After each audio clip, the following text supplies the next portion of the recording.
آپ اگر کچھ خاموش ہو جائیں گے تو پھر مجھے بولنے کا موقع ملے گا. میں بہت دور سے آیا ہوں. صبح کو تقریباً 2 بجے محفل ختم ہوئی ہے. بہار کی ایئرپورٹ آیا, وہاں سے دلی سے پھر میں آیا لکھنؤ, اور وہاں سے تقریباً 300 کلومیٹر کے قریب کا سفر کیا. اور میں آپ سب کی بزم محبت میں اپنی اس پریشانی کو ان بزرگوں کے قدم سے مس کرنے کے ارادے سے آیا. بیٹھے رہیں گے, تھوڑی سی بات کروں گا, ورنہ میں جس دربار کی زیارت کرنے کے لیے آیا ہوں میں وہاں کی زیارت کر کے چلا جاؤں گا. اللہ کا شکر ہے کہ اس دربار میں آنے سے پہلے ابھی مجھے 1 ہفتہ ہوا بغداد شریف سے آئے ہوئے. حضور غوث پاک کی بارگاہ سے حاضر ہوا. 2 رات میں نے کربلا شریف میں گزاری ہے, ان آقاؤں کے اجداد کریمین کی بارگاہ میں. سفر 2-3 مہینے 1.5-2 مہینے کے بعد بغداد شریف کا ہوتا رہتا ہے. تو بڑی روحانیت, بڑی نورانیت اور بڑی ہی جو باطنی معاملات کے فیض و برکات ہیں اسے قریب سے دیکھنے کا شرف ملتا ہے. آپ کی بڑی بھیڑ ہے, آپ کو بہت بہت مبارک ہو. لیکن ہم تھوڑی سی خاموشی سے باتیں کرتے ہیں. آپ میری بات کو سنیں گے تو شاید آپ کو لگے گا کہ مجھے یہاں پر اور پہلے آنا چاہیے. میں دیر میں آیا ہوں, میں معذرت چاہتا ہوں قاری نثار بھائی کی طرف سے. سنیں آپ, میں سلام کروں, میرے سلام کا جواب دیں, اس کے بعد مل کر کے درود شریف پڑھتے ہیں. آپ کو زور سے بولنا بھی نہیں ہے, اور بولنے کے لیے آپ کو آج آپ ہی کو بلایا گیا ہے زین العابدین کانپوری کی صورت میں. کمرے میں آرام کر رہے ہیں اور وہ انشاءاللہ چند ساعتوں کے بعد آنے والے ہیں. آپ بس خاموش بیٹھے رہیے گا انشاءاللہ. میں سلام کروں, میرے سلام کا جواب دیں. السلام علیکم ورحمۃ اللہ وبرکاتہ. اب آئیے درود شریف پڑھتے ہیں, لیکن پہلے حضور صلی اللہ تعالی علیہ وسلم کے حدیث شریف سماعت کریں. میرے آقا ارشاد فرماتے ہیں کہ میدان محشر میں میں اپنی امت کے لوگوں کا نام لے کے انہیں بلاؤں گا. باتیں سمجھتے ہیں تو مجھے بتائیے گا, زیادہ ہنگامہ نہ کیجیے گا, آپ کا مجھ پر احسان ہوگا. حضور ارشاد فرماتے ہیں کہ میں اپنی امت کے لوگوں کا نام لے کے انہیں بلاؤں گا. تو امت مجھ سے کہے گی, حضور فرماتے امت مجھ سے کہے گی آقا آپ کو میرے نام کی کیسے خبر, آپ کو یہ کیسے پتا چلا کہ میرا نام یہ ہے. تو حضور ارشاد فرماتے میں کہوں گا اے میری امت, جب تو زندگی میں مجھ پر درود پڑھا کرتی, اے میری امت کے لوگوں جب تم زندگی میں مجھ پر درود پڑھا کرتے تھے نا, تو جب فرشتے تیرا درود لے کر کے میری بارگاہ میں آتے تھے تو درود کے بعد وہ یہ بتاتے تھے کہ آقا اس درود کو فلاں نے پڑھا ہے. حضور مسکرا کے کہتے ہیں میں تجھے درود کی وجہ سے پہچانتا ہوں, میں تجھے درود کی وجہ سے جانتا ہوں. اچھا, فرشتوں نے حضور کی بارگاہ میں آپ کا نام بتایا تھا, لیکن جیسے آپ حضور کے سامنے آئے حضور نے آپ کے چہرے سے پہچان لیا, یہی وہ شخص جس نے زندگی میں مجھ پر درود پڑھا. اب آئیے 2 باتیں اور سنتے ہیں منٹوں کے حوالے کے حساب سے. بڑی عظیم شخصیت ہے پروفیسر واصف علی واصف, ان سے پوچھا گیا کہ درود پڑھنے کی شرط کیا ہے. زور سے بولیے گا بھی نہیں ورنہ میں جملے واپس لے لوں گا. پروفیسر واصف علی واصف سے پوچھا گیا درود پڑھنے کی شرط کیا ہے. تو واصف علی واصف فرماتے ہیں کہ درود پڑھنے کی ایک ہی شرط ہے. بولے وہ کیا؟ بولے وہ شرط یہ ہے کہ درود پڑھنے والا یعنی آپ لوگ, درود پڑھنے والا اور جس پر درود پڑھا جائے یعنی مدینے والے آقا. جملہ ریورس کرتا ہوں, درود پڑھنے والا اور جس پر درود پڑھا جائے دونوں کا زمانہ ایک ہونا چاہیے. سمجھ رہے ہیں درود کسے پڑھنا چاہیے؟ سلام آپ دیواروں در سے نہیں کرتے, اپنی مرڈ گاڑی سے سلام نہیں کرتے, اپنی کار سے سلام, جہاں جواب ملنے کی امید ہوتی ہے وہیں سلام کرتے ہیں. آپ درود پڑھیں تو اس کی بارگاہ میں جو آپ کے سامنے. درود پڑھنے کے لیے جو شرط ہے وہ یہ ہے درود پڑھنے والا بھی ہو, جس پر درود پڑھا جائے وہ بھی ہو, تب درود پڑھنا چاہیے ورنہ درود نہیں پڑھنا چاہیے. اس نے کہا بابا پھر ہم درود نہ پڑھنے کا کیوں؟ کہا اس لیے کہ ہم حضور کے زمانے میں نہیں. تو پروفیسر واصف علی واصف فرماتے تو نے سچ کہا, تو حضور کے زمانے میں نہیں تھا, لیکن یہ بھی حقیقت ہے کہ حضور تو تیرے زمانے میں ہے. یہ بھی حقیقت ہے کہ حضور تیرے زمانے میں. حضور سیدی شاہ صوفی سلطانیہ شاہ صاحب قبلہ سے پوچھا گیا درود پڑھنے کا طریقہ کیا ہے. آواز پہنچی؟ بولے آواز پہنچی؟ پوچھا گیا درود پڑھنے کا طریقہ کیا ہے. ان جملوں کو لکھیں آپ سونے کی قلم سے, درود پڑھنے کا طریقہ کیا ہے. تو صوفی صاحب فرماتے ہیں کہ درود پڑھنے کا وہی طریقہ ہے جو نماز پڑھنے کا.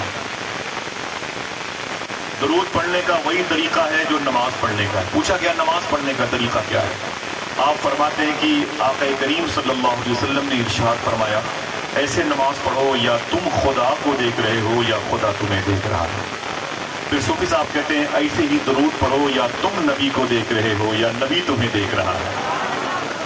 اسے حضوری کا طریقہ کہتے ہیں. یہ آپ کو حاضر باش کر دے گا. آپ کے شہر سے امر ڈوبا، یہ بستی، یہ خلیل آباد، یہ گورکھپور، یہ فیض آباد، یہ ایودھیا، یہ سلطان پور، یہ پرتاپ گڑھ، یہ بنارس، یہ جمن پور شیراز ہند، یہ لکھنؤ اور کانپور کی جو زمین ہے، بیلٹ ہے، پورا سرکل ہے، اس زمین پر درود پڑھو گے تو پھر یہ زمین سے جو مدینہ پاک کا تقریباً 3000 کلومیٹر کا فاصلہ ہے، ڈسٹینس ہے، یہ ختم ہو جائے. درود فاصلے ختم کرتا ہے، درود دوریاں ختم کرتا ہے. درود آپ کو حضور کی بارگاہ میں حاضر باش کرتا ہے. آپ فرماتے ہیں ایسے درود پڑھو جیسے حضور نے فرمایا جیسے نماز پڑھو، یا تم نبی کو دیکھ رہے ہو یا نبی تمہیں دیکھ رہے ہو. اگر یہ عقیدہ غالب ہے تو آئیے بڑے ادب اور احترام کے ساتھ حضور سید الکونین صلی اللہ علیہ وسلم کی بارگاہ میں درود شریف پڑھیں. اللہم صلی علی سیدنا و شفیعنا و نبینا و مولانا نورک محمد و عطرتہ و بارک وسلم بعدد کل معلوم لک بعدد کل معلوم لک. 2 شعر میں نعت کے پڑھتا ہوں اپنے ان آقا زادوں کی جوتی مبارکہ کو اپنے سر پر رکھتے ہیں. رکوع سجدے تشہد قیام بنتے گئے، رکوع سجدے تشہد قیام بنتے گئے، حضور چلتے گئے اور نظام بنتے گئے. حضور چلتے گئے اور نظام بنتے گئے، حضور چلتے گئے اور نظام بنتے گئے. جو لوگ پشتوں سے کچھ بھی نہ تھے سوائے غلام، درود پڑھتے گئے اور امام بنتے گئے. جو لوگ پشتوں سے کچھ بھی نہ تھے سوائے غلام، درود پڑھتے گئے اور امام بنتے گئے. بس ایک نام محمد چنا گیا اور پھر اس ایک نام سے سب نیک نام بنتے گئے. بسم اللہ الرحمن الرحیم. یا ایھا الذین آمنوا اتقوا اللہ وکونوا مع الصادقین. صدق اللہ مولانا العظیم. قرآن کی اس آیت کو آپ نے بچپن سے ماں کی گود سے سنا ہوگا، یاد بھی ہوں گے، اس کے ترجمے آپ پر غالب بھی ہوں گے، فیضان تقسیم بھی کرتے ہوں گے، آپ اس رات کے مسافر بھی ہوں گے. اللہ ارشاد فرماتا ہے، قرآن آپ سے مخاطب ہے. اللہ آپ سے کہتا ہے اے ایمان والو. بڑے خوش نصیب ہیں کہ آپ کو قرآن ایمان والا کہتا ہے. اگر حکومت ہند ہمیں ایمان والا مانے نہ مانے ہمیں کوئی نقصان نہیں پڑتا، سردی گرمی کوئی اثر نہیں پڑتا. خوشی اس بات کی ہے کہ ہمیں ہمارا رب ایمان والا کہتا ہے. اے ایمان والو خوش ہو جاؤ، شکر کے سجدے ادا کرو کہ تمہیں مومن کہا جا رہا ہے. اس کے بعد ایک شرط لگائی گئی، اگر تم مومن ہو ایک کام یہ کرو نا، اتقوا اللہ. اللہ فرماتا ہے مجھ سے ڈرتے بھی رہو. آپ کو آزاد نہیں چھوڑا گیا، نہیں ڈرو گے تو مار دیے جاؤ گے. آپ کو اللہ سے ڈرنا پڑا. اسپین میں ایک مسجد قرطبہ نام کی تھی، اتنی بڑی مسجد تھی کہ روزانہ اس میں ایک رات چراغ جلانے میں 40 من سرسوں کا تیل لگتا تھا. جب مسلمانوں کے دل سے قرآن کی محبت چلی گئی، حضور کی اولاد کی تعظیم چلی گئی، قرآن اور حدیث کے فیضان سے دوری آئی، حضور پر درود پڑھنا انہیں لوڈ لگنے لگا. مجلس رسول میں دعوتیں دی جانے لگی، وہ بھاگنے لگے، شراب کی محفلیں سجانے لگے. تو معلوم ہے کیا ہوا؟ 2.5 دن میں 3.5 لاکھ مسلمانوں کا قتل ہوا. آج اس مسجد میں بیئر بار، شاپنگ سینٹر، بگ بازار کے بڑے بڑے سسٹم نظر آتے ہیں، اذان دینے والا کوئی نہیں. یعنی اگر آپ اللہ سے ڈرتے ہو تو آپ مرنے کے بعد بھی زندہ رہو گے. اللہ سے ڈرتے نہیں ہو تو مرنے سے پہلے مار دیے جاؤ. یہ فائنل بات ہے. اب آپ سے اللہ کہتا ہے کہ تم مومن ہو اور مجھ سے ڈرتے بھی ہو، ایک کام اور کرنا. وہ کام کیا ہے؟ وَكُونُوا مَعَ الصَّادِقِينَ. اللہ کہتا ہے تم نے ایمان حاصل کر لیا تو مجھ سے ڈرتے بھی ہو تو ایک کام اور کرو، وَكُونُوا مَعَ الصَّادِقِينَ. سچوں کے ساتھ ہو جاؤ. اگر کہو تو یہ بات بتا دوں، 900 سال سے لے کے اب تک، اب سے لے کے امام مہدی تک، جملہ ریورس کرتا ہوں، دیکھنا کون سبحان اللہ کہتا ہے. 900 سال سے لے کے اب تک، اب سے لے کے امام مہدی تک، جو سچوں کا سردار ہے اسے شیخ عبد القادر جیلانی کا ہے. نام تمہارا لب پہ آئے، میٹھا میٹھا منہ ہو جائے، اسے شیخ عبد القادر جیلانی کا ہے. الحمدللہ رب العالمین. یہ ولایت کی سب سے عظیم پوسٹ پر سیدنا شیخ ہے، جسے غوثیت کبریٰ کہا ہے، جو مقام مقدہ کی صورت ہے. یہ مقام خضر سے بڑی یہ پوسٹ ہوتی ہے جس پر سیدنا شیخ سرکار امام حسن امام حسین مختوم کائنات اور مولا کائنات سرکار صدیق عمر و عثمان کی دعاؤں کے توسل سے آج موجود ہے۔ یہ پوسٹ کیسی ہوتی ہے؟ آپ جن کے عرس میں آئے ہیں منظوب وقت شیخ العارفین سلطان العارفین سیدنا شیخ روشن شاہ رحمۃ اللہ تعالیٰ نے، میں نے پوچھا قاری نثار بھائی سے ان کی مراتب ظاہری کے بارے میں، فرمایا آصف بھائی یہ مجذوب بزرگ ہے۔ کیا بزرگ؟ مشکل لفظ ثقیل ہے، زبان پر لینے میں دقت ہوتی ہے۔ مجذوب لفظ، یہ مجذوب کسے کہتے ہیں؟ آپ سمجھ لیں 2-4 منٹ میں باتیں ختم ہو جائیں۔ معلوم ہے جب اللہ کسی کو انسان بنا کے پیدا کرتا ہے تو اسے ایمان عطا فرماتا ہے اپنی مرضی سے۔ وہ جب ایمان والا ہوتا ہے تو اسے لوگ کہتے ہیں کہ یہ مومن ہے۔ جب وہ نماز روزی کی پابندی کرتا ہے تو لوگ اسے مسلمان کہتے ہیں۔ جب اس میں وہ اور نکھار لاتا ہے تو لوگ اسے صالحین کہتے ہیں، نیک لوگوں میں شامل ہوتے ہیں۔ جب وہ صالحین کے خاندان میں آتا ہے اور محنت کرتا ہے تو وہ پرہیزگار ہوتا ہے، لوگ اسے متقی کہتے ہیں۔ جب وہ متقی بن جاتا ہے تو اس کے بعد اللہ کا فضل ہوتا ہے تو اللہ اسے اپنی ولایت کی سرٹیفکیٹ دیتا ہے، یعنی اللہ اس متقی کو ولی بناتا ہے، اپنا دوست بناتا ہے، پھر وہ متقی اللہ کا ولی بنتا ہے۔ جب وہ متقی اللہ کا ولی بنتا ہے، ولی ولایت پانے کے بعد وہ اگر محنت زیادہ کرتا ہے تو پھر اللہ اپنی لائٹ، اپنی تجلی، اپنی روشنی اس پر ظاہر کرتا ہے۔ جب اللہ کی روشنی اس پر ظاہر ہوتی ہے تو پھر یہ گروپ 2 حصوں میں بڑھتا ہے۔ کیسے؟ اگر اس تجلی کو وہ اپنے اوپر غالب کر لیتا ہے، اس تجلی میں وہ گم ہو جاتا ہے، مدغم ہو جاتا ہے، متصل ہو جاتا ہے، اسی تجلی، اسی لائٹ، اسی روشنی میں وہ فنا ہو جاتا ہے تو اسے مجذوب کہتے ہیں، جو ہر وقت نور الہی کی تجلیوں میں مست مگن رہتا ہے۔ اور اگر وہ اپنے آپ کو باذن اللہ سنبھال لیتا ہے تو سالک بن جاتا ہے۔ یہ مجذوب اور پھر یہ سالک کی دنیا میں گیا اور محنت کیا تو پھر آگے مقام ابرار ہے، مقام اوتاد ہے، مقام ابدال ہے، مقام غوث ہے، مقام قطبیت ہے، وہ آگے کی 27 پوسٹ ہے ولایت۔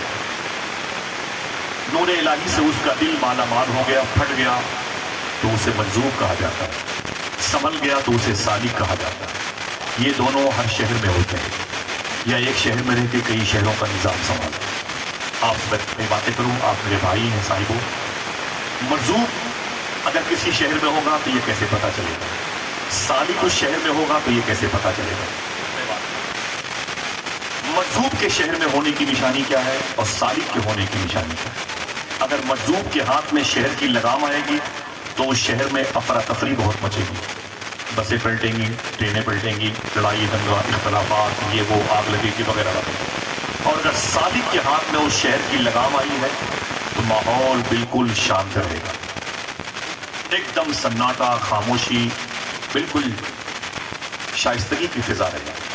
اگر آپ مسکرانا چاہتے ہیں تو ایک بات بتا دیں، یہی دہلی کی زمین ہے اور ایک بادشاہ نے ایک عظیم درویش سے کہا اس وقت دلی میں حالات بڑے اچھے ہیں، نہ کوئی لڑائی، نہ کوئی دنگا، نہ کوئی فساد، نہ کہیں کوئی ہنگامہ، نہ کوئی آتشی، کچھ نہیں، ماحول بڑا شانت ہے، یہ بتا دلی میں اس وقت کس کی حکومت ہے؟ تو اس درویش نے کہا دلی میں اس وقت ایک سالک کی حکومت ہے، ایک سالک بزرگ کی حکومت ہے۔ تو اس درویش سے اس بادشاہ نے کہا اگر تجھے دقت نہ ہو تو مجھے اتنا بتا دے کہ وہ سالک بزرگ رہتا کہاں ہے، میں اسے دیکھنا چاہتا ہوں، میں اسے دیکھنا چاہتا ہوں۔ تو بادشاہ سے اس درویش نے کہا کہ نہیں یہ راز ہے، میں اسے ظاہر نہیں کر سکتا۔ اس نے کہا یہ راز میرے سینے میں رہے گا، آپ مجھے بتا دیں، میں کسی سے نہیں بتاؤں گا اس سالک کے بارے میں جس کے ہونے سے دلی کا نظام اس وقت صحیح و سالم ہے۔ تو اس درویش نے کہا وہ جو سالک ہے وہ فلاں محلے میں خربوزہ بیچتا ہے۔ کھانے پینے کی بات یہی سوچ کے سبحان اللہ کہتے ہیں، کیا کرتا ہے؟ بولے وہ سالک بزرگ ہے اور اسی شہر دہلی میں فلاں ایریے میں وہ خربوزہ گوشت بیچتا ہے۔ سالک نرم طبیعت کا، ٹھنڈے دل کا ہے، وہ گرم مزاج کا نہیں ہے۔ بادشاہ اپنا حلیہ بدلا، اس کے پاس گیا، وہ خربوزہ بیچ رہا تھا، سمجھ گیا کہ یہی وہ شخص ہے۔ اس نے سلام کیا، اس نے جواب دیا، بولے کیا کرتے ہو؟ بولے خربوزہ بیچتا ہوں۔ کتنے کا؟ بولے 2 روپے کا ایک دینا۔ تو اس نے خربوزہ کاٹ کے جیسے دیا، اس بادشاہ نے کھایا، پھینک دیا زمین پر، کہا یہ کیا فراڈ ہے، یہ خربوزہ ہے، تم نے اس میں پانی رکھ کے بیچنا شروع کیا، ایک دم پھیکا ہے، اس میں مٹھاس نہیں ہے، کوئی لذت نہیں ہے، کوئی چاشنی نہیں ہے. دوسرا دو. سالک جو تھا نا اس نے کہا کوئی بات نہیں. دوسرا خربوزہ دیا. بادشاہ جو حلیہ بدلے ہوئے تھا اس نے اسے اٹھا کے پھینک دیا. کہا یہ بھی خراب ہے. تیسرا دو. اس نے تیسرا خربوزہ لیا، اسے اٹھا کے پھینک دیا. اس نے چوتھا خربوزہ لیا، اسے اٹھا کے پھینک دیا. جب پانچواں خربوزہ لیا تب اس بادشاہ نے کہا ہاں یہ ٹھیک ہے. اسے کھا لیا. کھانے کے بعد بولے پیسے کتنے ہوئے؟ تو اس خربوزہ بیچنے والے سالک بزرگ نے کہا 2 روپے کے حساب سے کتنے ہوئے؟ کم سے کم 10 لوگ تو بولو بھائی. 10. 2 روپے کے حساب سے بولے 10 روپے. تو بادشاہ ناراض ہو گیا. بولے یہ کیا دھوکہ دے رہے ہیں؟ وہ تمہارے 4 خربوزے باہر پڑے ہوئے ہیں، وہ تو اٹھا لو. وہ تو میں نے کھایا نہیں، ایک کھایا ہے، ایک کی قیمت 2 پکڑو. اس نے کہا کوئی بات نہیں کھاتی. بادشاہ واپس آ گیا. 6.5 مہینے کے بعد دلی میں افراتفری مچ گئی. بوال، آپس میں فساد، لڑائی، دنگا، یہ وہ. تو پھر اس درویش کو بلایا اس بادشاہ نے. کہا یار یہ بتاؤ کہ دلی کا شانت ماحول بدل گیا، اب دلی کی لگام کس کے ہاتھ میں؟ تو اس درویش نے کہا اب ایک مجذوب بزرگ آ گیا، اب اس کے ہاتھ میں اس شہر کی لگام ہے، اسی لیے ماحول میں گرمی پائی جا رہی ہے، جلال کا عنصر غالب ہے. اب جمال کا پہلو جو ہے نا وہ خاموش ہے، جلال کا غلبہ ہے. اس نے کہا مجھے بتاؤ کہ وہ کہاں لکھا ہے؟ اس نے کہا ٹھیک ہے میں پتہ بتاتا ہوں لیکن اس سے الجھنا نہیں، گرم مزاج کا ہے اور اس کے بارے میں کسی دوسرے کو بتانا نہیں. راز دل کا آئینہ ہے، اس کو چھپا کر رکھو ورنہ ٹوٹ جائے گا ہر جگہ دکھانے سے. اور کوئی بات نہیں. اب بادشاہ حلیہ بدل کے چلا گیا. کہا وہ کیا کرتا ہے؟ کہا وہ فلاں محلے، دلی میں فلاں محلے میں وہ شربت بیچتا ہے. کیا کرتا ہے؟ شربت بیچتا ہے. وہ بادشاہ چلا گیا اور جانے کے بعد دیکھا تو اس نے ٹھیلے پر واقعی شربت بک رہا ہے. اسے سلام کیا. اس نے جواب دیا. کہا بھائی کیا بیچتے ہو؟ بولے شربت بیچتا ہوں. بولے کتنے کا ہے؟ اس نے کہا کہ 1 روپے کا 1 گلاس. بادشاہ نے کہا کہ دینا بھائی ذرا سا. اس مجذوب بزرگ نے اپنا حلیہ جو چھپا رکھا تھا اس نے بھی 1 گلاس شربت بنا کے بادشاہ کے ہاتھوں میں دی. جیسے اس نے اسے منہ سے لگایا گلاس تو شربت تو زمین پر پھینک دی. اس نے کہا یہ کیا دھوکہ ہے؟ اتنا پھیکا شربت بیچتے ہو، اس میں چینی نہیں ہے، کوئی مٹھاس نہیں ہے، نیمبو کا اس میں اثر نہیں ہے، کوئی لذت اس میں نہیں ہے. اس مجذوب نے خاموشی اختیار کی. دوسرا گلاس لاؤ. جیسے دوسرا گلاس لیا بادشاہ نے اسے منہ سے لگایا پھر زمین پر پھینک کے بولا یہ بھی شربت تمہارا ویسے ہی خراب ہے. وہ شربت بیچنے والا جو مجذوب تھا وہ گھوما اور گھومنے کے بعد اس بادشاہ کو 2 تماچے مارے. کہا ظالم کہیں کہ مجھے خربوزہ والا سمجھ رکھا ہے. سن تیری بھی اتار دوں گا اور جس نے تجھے بھیجا ہے اس کی بھی اتار دوں گا. ڈاکٹر اقبال کیا کہتا ہے کہ یدے بیضا لیے بیٹھے ہیں، یہ پورا اسلام سمیٹے جب تک یہ زندہ رہتے ہیں بے لباس رہتے ہیں، لیکن ان کے انتقال کے بعد ان کے آستانوں پہ اتنی چادریں چڑھتی ہیں غربت تک پہنچتے ہیں. جب تک یہ زندہ رہتے ہیں بھوکے رہتے ہیں، پیاسے رہتے ہیں. ان کے انتقال کے بعد ان کے غسل میں اتنے دیکھ کے لنگر کرتے ہیں نا کہ کوئی بھوکا شہر میں سوتا ہے. جب تک یہ زندہ رہتے ہیں خوشبوؤں سے دور رہتے ہیں. ان کے انتقال کے بعد ان کے دربار میں عطرپاشی اتنی ہوتی ہے کہ محلے کے مکانوں سے بھی خوشبو آنے لگتی ہے. جب تک یہ زندہ ہوتے ہیں اکیلے ہوتے ہیں. ان کے انتقال کے بعد اتنی بھیڑ لگ جاتی ہے آپ ہی پیچھے مڑ کے دیکھیے. سمجھ رہے ہیں؟ یدے بیضا لیے بیٹھے ہیں اپنی آستینوں میں. یہ مجذوب کی جماعت، یہ بڑی عظیم جماعت ہے جس کی آنکھیں، جس کا دل، جس کی فکر، جس کے خیالات، جس کے سینس پر اللہ کے نور کا غلبہ ہوگا. ان کو سمجھ پانا اپنے علم کی بنیاد پر آسان نہیں ہے. ان کو سمجھنا اپنی دولت کی بنیاد پر آسان نہیں ہے. ان کو سمجھنا کتب بینی کی بنیاد پر آسان نہیں ہے. ان کو اپنے حسن کی بنیاد پر، اپنے قبیلے کی بنیاد پر، اپنی پراپرٹی کی بنیاد پر سمجھنا آسان. بولو بھائی آپ کو کیوں بتائیں کہ میں اللہ کا ولی ہوں؟ کیا ضرورت آن پڑی؟ وہ اللہ سے باتیں کرتے ہیں، آپ سے کیوں کہیں گے میں اللہ کا ولی ہوں؟ بولے آپ ان کو سمجھنے کی کوشش بھی نہ کریں. اللہ کے ایسے ولیوں کی جماعت ہے. شاعر نے کہا تھا عشق انسان کو قلندر کو علی کرتا ہے، عشق پاگل نہیں پاگل کو ولی کرتا ہے. یہ بڑی عظیم جماعت ہوتی ہے. یہ سچوں کی وہ جماعت ہے. معلوم ہے ایک عظیم شان محدث بزرگ گزرے ہیں، ان کا نام ہے حضرت مسلم مغربی. حضرت مسلم مغربی، میں یہ نام پھر سے لے لوں، حضرت مسلم مغربی. کیا نام میں نے لیا؟ آپ بھی سوچ کے لیجیے، میں بھی آرام کروں. کیا نام لیا میں نے؟ حضرت مسلم مغربی. وہ کہتے ہیں میں سو رہا تھا، جب میں سویا تو میرے خواب میں حضور تشریف لائے۔ حضور کے آنے پر اتنی خاموشی سے بولتے ہیں، اور اس سے بڑی کون سی دولت ہوگی؟ کیا آپ نے دعائیں نہیں مانگی؟ دکھا دو اپنا چہرہ پیارا پیارا یا رسول اللہ، خدا کا جیتے جی کر لو نظارہ یا رسول اللہ۔ کیا آپ نے دعائیں نہیں مانگی؟ سنا ہے آپ ہر عاشق کے گھر تشریف لاتے ہیں، میرے بھی گھر میں ہو جائے چراغا یا رسول اللہ۔ ایک نوجوان بچے سے پوچھا گیا اگر حضور تیرے خواب میں آ جائے تو حضور سے کیا پوچھے گا؟ اگر حضور تیرے خواب میں آ جائے تو حضور سے کیا پوچھے گا؟ کیا سوال کرے گا؟ وہ رونے لگا۔ اس نے کہا نا میں حضور سے کچھ نہ پوچھوں گا۔ کہا کیوں؟ کہا اگر میں نے حضور سے کوئی سوال کیا تو حضور کہیں گے تیرے اس سوال کا جواب میری فلاں حدیث میں ہے، فلاں قرآن کی آیت میں ہے، تو مجھ سے یہ سوال کیوں کرتا ہے؟ اس کا مطلب تو نے قرآن نہیں پڑھا۔ میرے قرآن نہ پڑھنے کی بنیاد پر حضور کی روح کو تکلیف پہنچے۔ سمجھ گئے؟ آپ حضور کو دیکھنا چاہتے ہیں تو اپنی آنکھیں پاک کریں۔ رات کے 12 بجے 1 بجے بیوی بیٹی کہے بہو سب کے کمرے سے گانے بجانے کی آواز آتی اور گھر کے اندر ٹورا لگا رہتا ہے، سنا ہے آپ ہر عاشق کے گھر تشریف لاتے ہیں، میرے بھی گھر میں ہو جائے چراغ یاد سے۔ پڑھے لکھے لوگوں کو میں نے اپنی راتیں برباد کرتے ہوئے دیکھا ہے، اور آپ جب چاہیں میری بھی راتوں کو برباد ہوتے ہوئے دیکھیں۔ اسی ہمام میں سب کے سب نہیں گئے۔ صوفی سلطانیہ کہتے ہیں تم رات کے 12 بجے 1 بجے 2 بجے تک موبائل کو اپنے ہاتھوں میں لے کے گانے بجانے سنتے رہتے ہیں، انگلیوں میں تمہارا موبائل قید رہتا ہے، جب انگلیاں تھک جاتی ہیں تو موبائل گر جاتا ہے، اور جب موبائل گر جاتا ہے تم سو جاتے ہو۔ صوفی صاحب رو کے بولے تم تو سو جاتے ہو لیکن رات بھر مدینے والے آقا تیرے درود کا انتظار کرتے ہیں۔ ٹھیک ہے، جس سے تو محبت کرتا ہے مانگ لینا اس سے اپنی قبر میں روشنی کی بھیک، اس سے کہنا وہ تجھے تیری تنہائی کو دور کر دے گا۔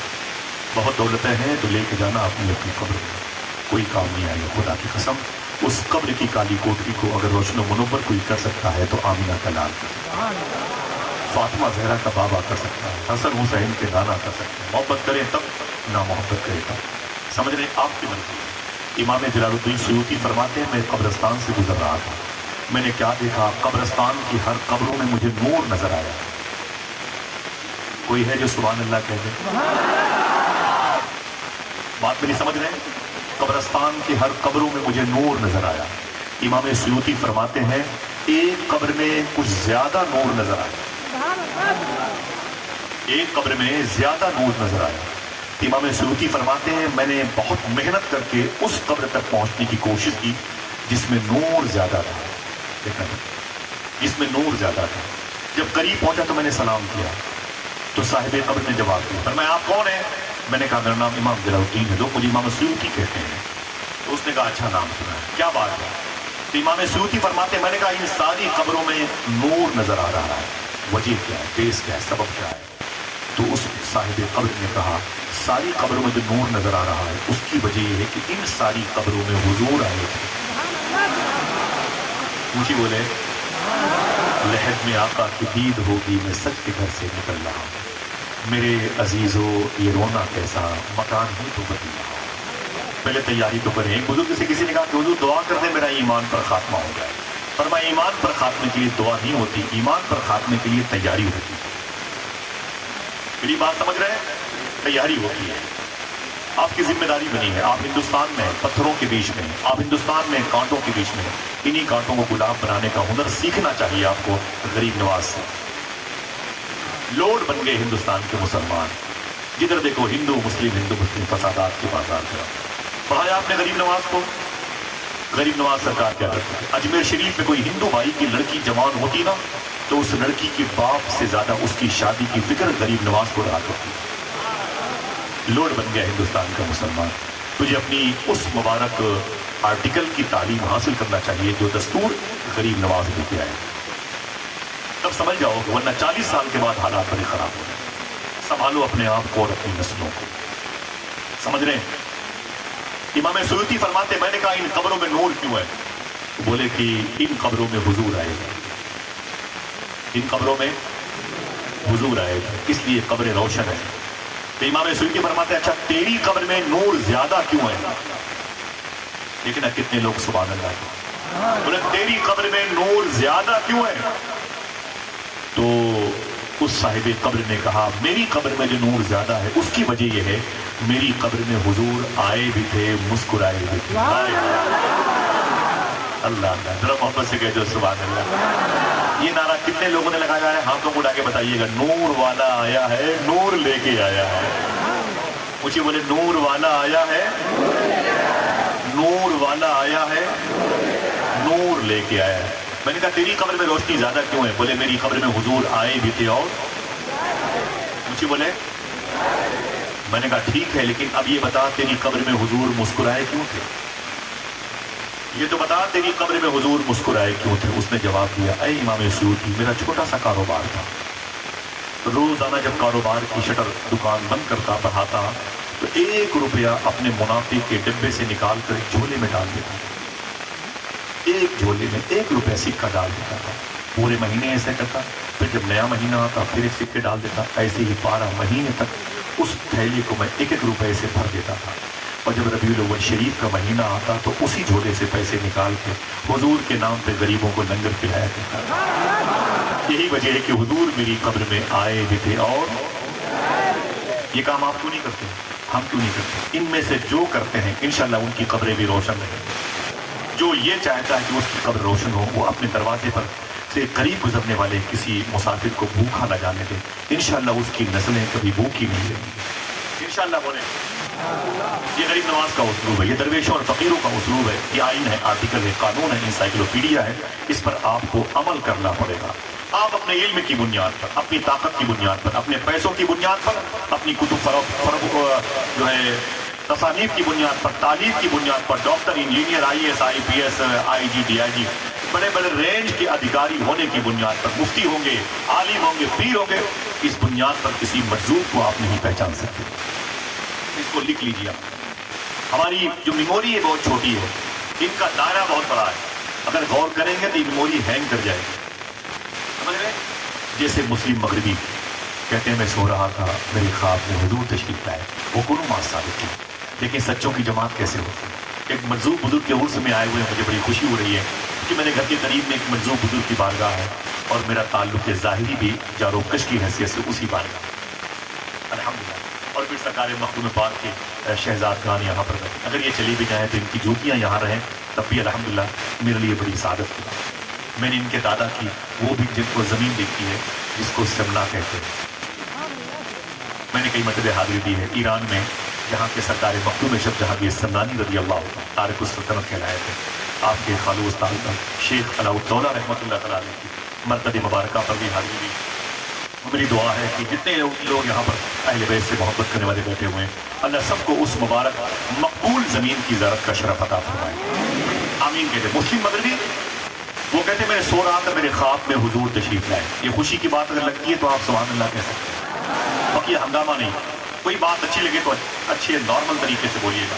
کوئی نعرہ نہیں کوئی ہنگامہ نہیں کوئی انقلابی آواز نہیں. بھائی آپ کو ہندوستان کے ماحول کو پرسکون ماحول میں تبدیل کرنا ہے. صوفیہ درویشوں کا مطلب ان کا جو مشرب ہے اسے لانچ کرنا ہے. مسلم مغربی کہتے ہیں کہ مجھ سے حضور نے کہا. توجہ ہے دیکھیے بیٹا. مسلم مغربی کہتے ہیں کہ مجھ سے حضور نے کہا.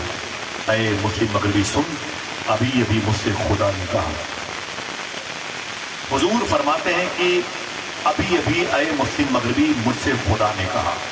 اے میرے حبیب تیری امت کا ایک شخص ہے جس کو مسلم مغربی کہتے ہیں. جا کے اس سے کہہ دو کہ اس کا ایک مرید ہے جو کوتوال ہے. اس کے کوتوالی میں اس کے تھانے میں میرا ایک نیک مجذوب بندہ قید ہے. جا کے اس کو رہا کر دے. اسی میں اس کی خیریت ہے. اس کو لوگ نہیں جانتے لیکن آسمان کے فرشتے اس کے نام پر خوشیاں مناتے ہیں. جا کے اے میرے حبیب جا کے کہہ دے مسلم مغربی سے اپنے مرید کوتوال سے کہہ دے اس قیدی کو چھوڑ دے تیری خیریت اسی میں. حضور فرماتے ہیں اے مسلم مغربی اس نام کا ایک قیدی تیرے مرید کی ایک کوتوالی میں قید ہے. جا کے اس کوتوال سے کہہ دے اسے رہا کر دے اللہ نے کہا. مسلم مغربی اٹھے بڑی تیزی کے ساتھ بھاگے. جب گئے وہ تھانے میں گئے تو کوتوال صاحب سو رہے تھے. دروازے پہ دستک دی تو وہ دروازے پر آ گئے. دیکھا تو پیر صاحب کھڑے تھے قدم سے لپٹ گئے. بولے حضور خیریت؟ کوئی کام تھا ضروری تو مجھے بتایا ہوتا تو میں خود آپ کے پاس آ جاتا. تو مسلم مغربی نے کہا کہ اس نام کا کوئی قیدی تیرے قید خانے میں ہے؟ تو کوتوال نے کہا حضور اس بڑا فراڈ انسان ہے، بڑی شکایتیں اس کی ہیں۔ بولے کیا ہے؟ بولے نالیوں کے کیڑوں سے باتیں کرتا ہے، کتے کو تکیہ لگا کے سو جاتا ہے، بے لباس شہروں میں ٹہلتا ہے، گندگی کے ڈھیر سے روٹیاں چن چن کے کھاتا ہے، جانوروں کے بیچ میں رہتا ہے، گندگی اپنے ہاتھ سے اپنے لباس سے صاف کرتا ہے، بہت ہی رذیل اور ذلیل گھٹیا قسم کا آدمی ہے، اسے جیل میں رہنے دو۔ مسلم مغربی کہتے ہیں بہتری اسی میں ہے کہ اسے رہا کر دو، جلدی اسے باہر کرو، جلدی اسے باہر کرو۔ پیر کا حکم تھا، کوتوال نے اس درویش کو جیل سے باہر نکالا۔ جب وہ درویش مجرم جیل سے باہر آیا تو کوتوال نے کہا اے جیل سے باہر نکلنے والے درویش، سن، یہ میرے پیر مسلم مغربی ہیں، ان کی سفارش سے تجھے رہائی ملی ہے، ان کا شکریہ ادا کر، ان کا شکریہ ادا کر۔ اس درویش مجرم نے کہا حضور السلام علیکم، جب دعا کیا فرمایا کہ آپ کا بہت بہت شکریہ، آپ نے مجھے جیل سے رہا کیا ہے، مجھے کون جانتا ہے آپ نے مجھ پر احسان کیا، اللہ اس احسان کا بدلہ عطا فرمائے، آپ کا بہت بہت شکریہ۔ اتنا کہہ کہ وہ مجرم درویش بھاگا۔ جب بھاگا تو مسلم مغربی نے اسے دوڑا کے پکڑا، ٹھہر بھائی ٹھہر ٹھہر ٹھہر۔ اب وہ رک گیا، کہا کیا بات ہے؟ کہا صحیح میرا تعارف تجھے وہ نہیں ملا، میرے بارے میں تجھے پتا نہیں۔ بولے حضور آپ کیا پتا، آپ مسلم مغربی ہیں؟ فرمایا سن، مجھ سے بڑا کوئی عالم نہیں، مجھ سے بڑا کوئی محدث نہیں، مجھ سے بڑا کوئی مجتہد نہیں، مجھ سے بڑا کوئی فقیہ نہیں۔ اس شہر میں جتنے بھی حافظ، عالم، قاری، امام، مؤذن، مقتدی، روسا ہیں، امیر شہر، سب میرے مرید ہیں۔ اس شہر میں جتنے ہوم گارڈ، پولیس والے، ملٹری، آرمی ڈپارٹ کے، D M, I S, I P S, I G, D I G, یہ سب میرے مرید ہیں۔ تجھے نہیں پتا میرے مرتبے کے بارے میں، پورا یہ سرکل میرے انڈر میں، میری دسترس میں، سمجھے درویش؟ اس نے کہا جی حضور بہت بہت شکریہ۔ پھر مسلم مغربی نے کہا سن، میں تجھ سے ایک بات کہتا ہوں، اس کے بعد جب اس علاقے میں تجھے کوئی دقت آئے تو مجھ سے کہنا۔ کہانی کا ٹرننگ پوائنٹ، اس کے بعد تجھے اس علاقے میں کوئی دقت آئے تو مجھ سے کہنا، سمجھ رہا ہے تو؟ درویش سنتے سنتے پک گیا تھا، اپنی اوریجنلٹی میں آ گیا۔ اس نے کہا اے مسلم مغربی، اپنی بتا دی میری بھول گئے؟ میں چپ ہوں کہ آپ ہیں کہ نہیں ہیں؟ مسلم مغربی نے کہا اس کے بعد تجھے کوئی دقت آئے تو مجھ سے بتانا۔ اس درویش پک گیا، اس نے کہا اے مسلم مغربی، اپنی بتا دی میری بھول گئے۔ بولے تیری کیا ہے؟ بولے تیری کیا ہے؟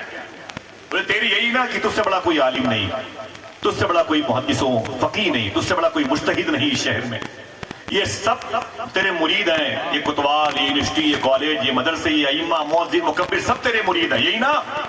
اپنی بتا دی میری بھول گئے۔ تو کہا سن میری میں کون ہوں؟ میں وہ ہوں جس کے لیے اللہ نے اپنے حبیب سے کہا،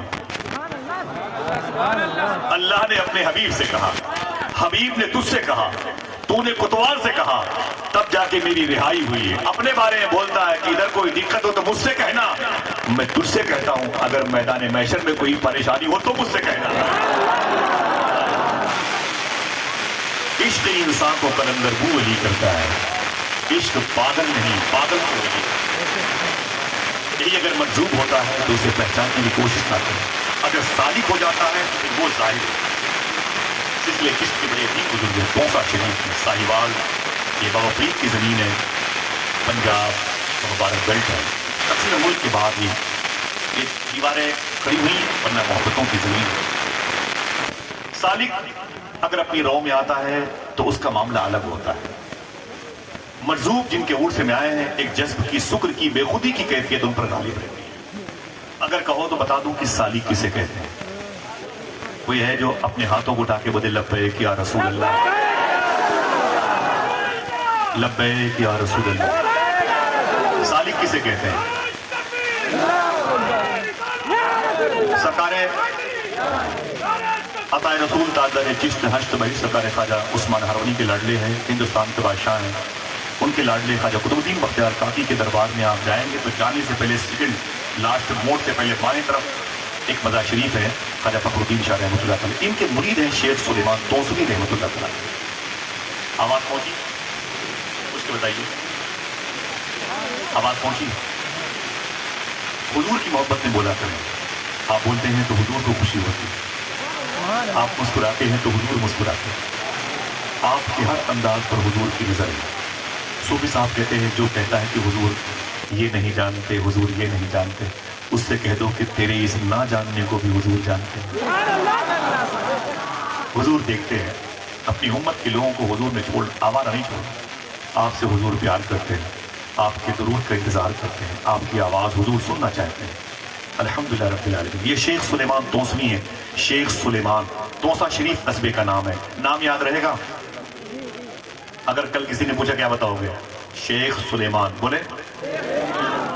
بچے بیٹھے ہوئے، بہت بہت شکریہ۔ بولے کیا نام لیا میں نے؟ توسا شریف یہ قصبے کا نام ہے۔ خواجہ فخر شاہ کے یہ شہزاد خلیفہ ہیں، بڑے عظیم بزرگ ہیں جو خواجہ بختیار کاکی کے قریب آرام ہے۔ بہت بہت مبارک ماشاءاللہ، ذرا محبت سے کہتے ہیں سبحان اللہ۔ یہ خواجہ شیخ سلیمان توسوی، یہ اب ان پر جذب کا نہیں سلوک کا قبضہ ہے، سالک بزرگ ہیں، دیکھیں سچے کیسے ہوتے ہیں، سبحان اللہ۔ ان کا مرید ان کے پاس روتا ہوا آیا، ہمارے سرکاروں کی موجودگی ہے، میں حضور غوث پاک کے شہزادوں کے نالین کے سائے میں ہوں، الحمدللہ رب العالمین۔ ان کے اجداد و امجاد کی باتیں آج ان کے نبیرگان کی موجودگی میں ہو رہی ہے، یہ قبولیت کی نشانی ہے الحمدللہ۔ جو بھی آپ کو تکالیف ہے، ان وجودوں میں جو شریانوں میں جو لہو دوڑتا ہے وہ مخدومہ فاطمہ کا لہو دوڑتا ہے۔ آپ دعا کریں، اللہ دعائیں قبول کرے گا انشاءاللہ، دل سے بولیں انشاءاللہ۔ یہ شیخ سلیمان توسوی ہیں، کوئی دقت نہیں ہو رہی ہے؟ میں باتیں ایسے کرتا ہوں بھائی، آپ کو پتہ نہیں چلے گا کب شروع ہوئی کب ختم ہوئی، ٹھیک ہے؟ شیخ سلیمان توسوی کہتے ہیں کہ میرے گھر میں میرے حجرے میں میرے دربار میں ایک شخص میرا مرید تھا، روتا ہوا ہے۔ میں نے کہا کیا بات ہے؟ اس نے کہا بابا بڑا غضب ہو گیا۔ میں نے کہا ہوا کیا؟ اس نے کہا کہ حضور میرا 2 سال کا بیٹا غائب ہو گیا۔ کتنے سال کا؟ مجھے بولے۔ شیخ سلیمان توسوی ماضی قریب کے بڑے بزرگ ہیں، توسا شریف میں لیٹے، بولے میرے 2 سال کے بیٹے تھے، ایک بیٹا تھا وہ غائب ہو گیا۔ تو شیخ سلیمان نے کہا کیا چاہتا ہے؟ کہا حضور دعا کرتے بیٹا آ جائے۔ تو آپ نے اپنے ہاتھوں کو اٹھا کہا اے میرے مولا تو کرم فرما دے، اور فرمایا کہ سن پریشان مت ہو، اللہ جب چاہے گا آ جائے گا۔ کیا کہا؟ مجھے بولے اللہ جب چاہے گا، اللہ جب چاہے گا آ جائے گا۔ 2 سال تک نہیں آیا۔ شیخ سلیمان توسوی کے پاس آیا، کہا بابا میرا بیٹا نہیں آیا۔ کہا پریشان مت ہو، اللہ جب چاہے گا۔ مجھے بولے 10 سال تک نہیں آیا۔ پھر وہ شیخ سلیمان توسوی کے پاس ہے، بولے بابا، بولے کیا بات ہے؟ بولے میرا بیٹا نہیں آیا۔ پر میں پریشان مت ہو، میں نے دعا کر دی، اللہ جب چاہے گا۔ بولے کب چاہے گا؟ بولے جب چاہے گا، اللہ جب چاہے گا آ جائے گا۔ وہ پریشان تھا، 15 سال تک نہیں آیا، 18 سال ہو گئے۔ بچے کے غائب ہونے کے دن اپنے گھر میں داخل ہوا، 18 سال ہو گئے۔ بیوی رو رہی تھی، بیوی سے اس نے کہا کہ روتی کیوں؟ بیوی نے کہا کہ 18 سال پہلے آج ہی کے دن میرا بیٹا غائب ہوا، روتی ہوں سردی میں، کہیں میرے بیٹے کے جسم پہ کپڑے نہ ہوں، میرا بیٹا سردی میں کانپتا ہوں۔ گرمی کے دنوں میں روتی ہوں، کہیں کسی نے میرے بچے کے ہاتھ پاؤں کاٹ کر کے اسے بھیک مانگنے کا ہنر نہ سمجھے دیا اسے۔ میں اس سے پریشان رہتی ہوں، کہیں میرے بیٹے سے کسی ڈھابا کسی ریسٹورنٹ والے پلیٹ وغیرہ صاف کرواتے ہوں، میرا بیٹا یتیم بن کے کہیں ہوگا، زندہ ہوگا تو بڑی مشکلوں میں ہوگا۔ تو ان کے شوہر نے کہا جو شیخ سلیمان توسوی کے مرید تھے، بولے نا نا نا نا رو مت رو مت رو مت۔ بولے کیوں؟ بولے وہ میں نے شیخ سلیمان اپنے پیر صاحب سے کہہ دیا ہے، انہوں نے دعا کر دی ہے اور کہا ہے پریشان مت ہو، اللہ جب چاہے گا، اللہ جب چاہے گا۔ اتنا سنا تو بیوی پک گئی، پریشان، اسے ڈانٹ کر چپ، خبردار اب اگر اس گھر میں تو نے شیخ سلیمان توسوی کا نام لیا باہر نکل میرے گھر سے، نہ تو میرے مزاج کا ہے نہ تیرا پیر میرے مزاج کا، سب یہ ڈبہ ہے۔ 18 سال سے مجھے چورن دیتا ہے، اللہ جب چاہے گا آ جائے۔ کب چاہے گا اللہ جب؟ میرے مرنے کے بعد۔ اگر وہ ولی ہے تو اس کو اپنی ولایت کا استعمال کرنا چاہیے۔ یہ کیا مطلب اللہ جب چاہے گا آ جائے گا؟ 18 سال تک نہیں آیا، کب آئے گا؟ چلو آپ نکل۔ دھکے مار کے اس نے اپنے شوہر کو باہر کر دیا۔ اب وہ روتا ہوا شیخ سلیمان کی بارگاہ میں آیا، سامنے بیٹھے تھے حضرت، آنکھیں اس نے اپنی صاف و شفاف کی، قدم بوسی کی، بیٹھ گیا۔ شیخ سلیمان نے کہا بہت اچھا ہوا تو آ گیا، آج مجھے سرکار مولا علی کرم اللہ وجہہ الکریم کی سنت یاد آ گئی۔ فرمایا جی حضور کیا؟ کہا اپنے بالوں کو میں ترشوانا چاہتا ہوں۔ اس کا کام تھا گیسوؤں کی اصلاح کرنا، جسے آپ کہتے ہیں نائی حجامت بنا، اس کا کام تھا۔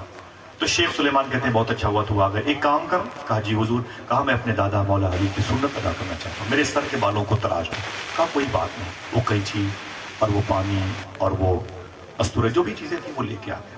اس نے آپ کی امامہ شریف کو اتارا، ٹوپی شریف کو اتارا، بالوں میں پانی لگائے، فرمایا دائیں طرف سے ادھر سے مولا علی کی سنت ہے۔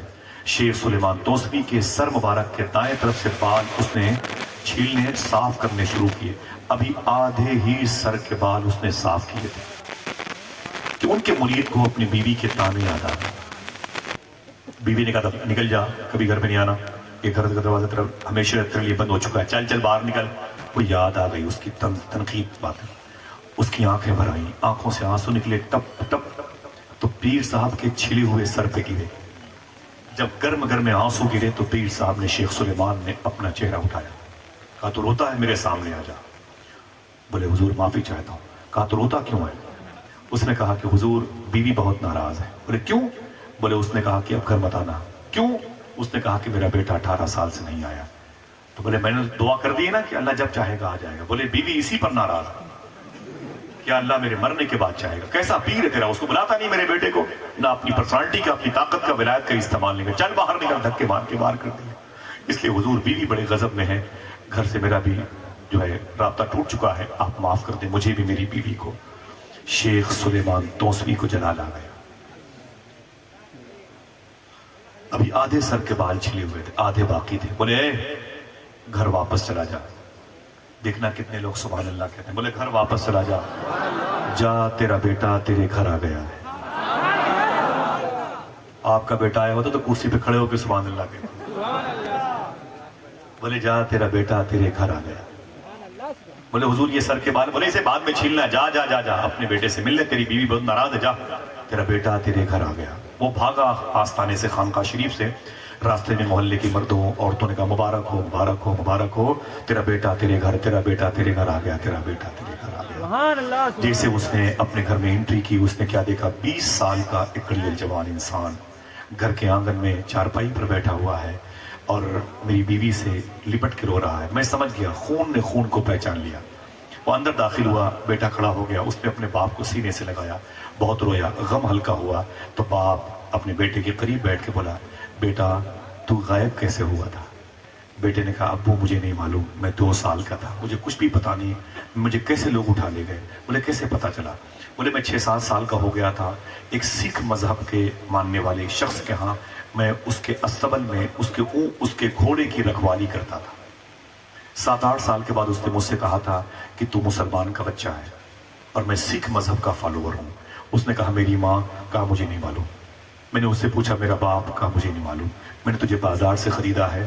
بیچنے والے نے کہا یہ مسلمان کا بچہ ہے۔ بولے بس مجھے اتنا پتا تھا، راتوں کو جب سب سو جاتے تھے اپنی ماں کو میں یاد کر کے روتا تھا، اپنے باپ کو یاد کر کے روتا تھا کہ میرا کوئی باپ ہوگا، میری کوئی ماں ہوگی جو اپنے آنسوؤں کو چراغ بنا کے دہلیز پہ رکھ کر کے میرا انتظار کرتی ہو۔ بس میں روتا رہتا تھا، میری زندگی کے ماحول گزرتے گئے، 10 سال ہو گئے، 12 سال ہو گئے، 14 سال ہو گئے، 15 سال ہو گئے، 18 سال ہو گئے، کبھی یاد بھی آئی تو کس کام کی؟ مجھے کیا پتا میں کس کوکھ سے پیدا ہوا ہوں، کس قبیلے کا ہوں، کس بستی کا ہوں، کس قریے کا ہوں، کس گرد و نواح کا شہر کا ہوں۔ بولے پھر؟ بولے 18 سال ہو گئے تھے۔ بولے پھر؟ بولے آج میرے مالک سکھ مذہب کے شخص نے کہا گھوڑے کو ریڈی کرو، لگام پکڑ کے استبل کے باہر کھڑے ہو جاؤ، میں تیار ہو کے آ رہا ہوں، مجھے سفر پہ جانا ہے۔ بولے پھر؟ بولے میں اس کے گھوڑے کی لگام پکڑ کے اس کے گھوڑے کے سامنے کھڑا تھا، میرا مالک آئے گا تو گھوڑے پر بیٹھ کے جائے گا، میں استبل کی خدمت کروں گا۔ بولے پھر؟ بولے پتہ نہیں کہاں سے ایک بزرگ آ گئے۔ سبحان اللہ۔ 1 منٹ، آ سکتے ہیں کہ نہیں؟ جس کا عقیدہ ہے زور سے بولنا، مجھے بولو آ سکتے ہیں کہ نہیں؟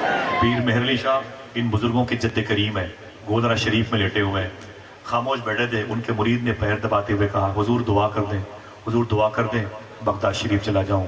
پیر صاحب ٹس سے مسیح نہ ہوئے، اس نے بابا دعا کر دو بغداد چلا جاؤں۔ بہت دیر کے بعد آنکھ کھولی، بولے کیا کیا کیا؟ بولے دعا کر دو بغداد شریف جانا چاہتا ہوں۔ بولے کیوں کیوں کیوں؟ اس نے کہا کہ سیدنا شیخ حضور غوث پاک کے روضے کو دیکھنے کی خواہش ہے، غوث پاک کے دربار کو دیکھنے کی خواہش ہے۔ پیر مہر علی شاہ اٹھ کے بیٹھ گئے، فرماتے ہیں اچھا اگر غوث پاک یہیں آ جائیں تب؟ تذکرہ غوثیہ میں لکھا ہے سامنے شیخ عبد القادر جیلانی کھڑے، آ سکتے ہیں کہ نہیں؟ اونچی بولو آ سکتے ہیں. اگر یہی ٹاپک ہوتا تو بتاتے آپ کو. میرا موضوع یہ نہیں ہے، لیکن بس سچوں کی 2-4 باتیں ہیں جسے آپ سمجھ لیں، جسے آپ یاد کر لیں اور آپ کے ایمانیات کا حصہ بن جائیں. وَكُونُوا مَعَ الصَّادِقِينَ. اللہ فرماتا ہے سچوں کے ساتھ رہو. میں کسی سیاسی انسان کی بات نہیں کرتا، کسی جارح انسان کی بات نہیں کرتا، کسی جھوٹے قائد کی بات نہیں کرتا، کسی پروفیشنل انسان کی بات نہیں کرتا. میں اس کی بات کرتا ہوں جس کے تذکرے کے اسرار سے قرآن کی یہ آیت نور ہمیں دعوت محبت دے رہی. وَكُونُوا مَعَ الصَّادِقِينَ. سچوں کے ساتھ ہو جاؤ. سچے ہوتے کیسے ہیں دیکھیں. شیخ سلیمان توسوی کا مرید کہتا پھر بولے ایک پتہ نہیں کہاں سے ایک اللہ کا ولی میرے سامنے آ گیا. بولے پھر کیا ہوا؟ بولے اس نے مجھے یوں اٹھایا، اٹھا کے مجھے اس آنگن میں لا کے چھوڑا.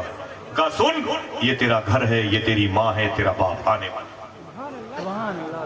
بولے بس میں اپنے گھر پہ آ گیا، مجھے کوئی علم نہیں، کہاں منزل، کہاں راستے، کہاں ڈراپ، کہاں مسافر خانہ، کچھ نہیں پتا. شیخ سلیمان توسوی کے مرید نے کہا اچھا یہ بتا تجھے جو یہاں لایا ہے اسے پہچانتا ہے؟ آواز پہنچی؟ تیار ہے سبحان اللہ کہنے کے لیے؟ شیخ سلیمان توسوی کے مرید نے کہا اچھا یہ بتا تجھے جو یہاں پر لایا اسے پہچانتا ہے؟ اسے پہچانتا ہے، اس کا نام جانتا ہے؟ تو اس کے بچے نے کہا نا میں اس کا نام نہیں جانتا، اس کو پہچانتا نہیں، لیکن اس کی ایک نشانی مجھے یاد ہے. بولے کیا؟ بولے اس کے سر کے آدھے بال چھلے ہوئے تھے، آدھے بال اگے ہوئے تھے. اللہ اللہ. نہ پوچھ ان خرقہ پوشوں سے، ارادت ہو تو دیکھ ان میں یدے بیضا لیے بیٹھے ہیں اپنی آستی. یہ وہ سچے ہوتے ہیں جن کی بنیاد پر صداقت پسندی قائم ہوتی ہے. اگر یہ نہ ہو تو دنیا میں جھوٹ پھیلے جسے بیماری کہتے ہیں. یہی بیماریاں زیادہ عام ہوں تو کینسر سے زیادہ خطرناک ہو جائے. یہ اللہ کے ولی سچ بولتے ہیں اس لیے انہیں سچا کہا گیا.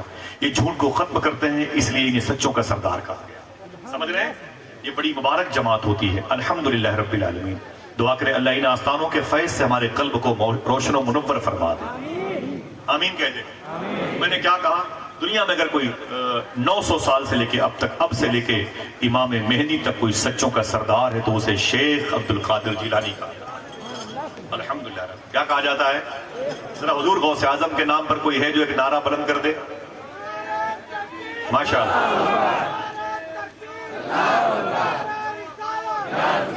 سبحان اللہ رضی اللہ تعالیٰ عنہ.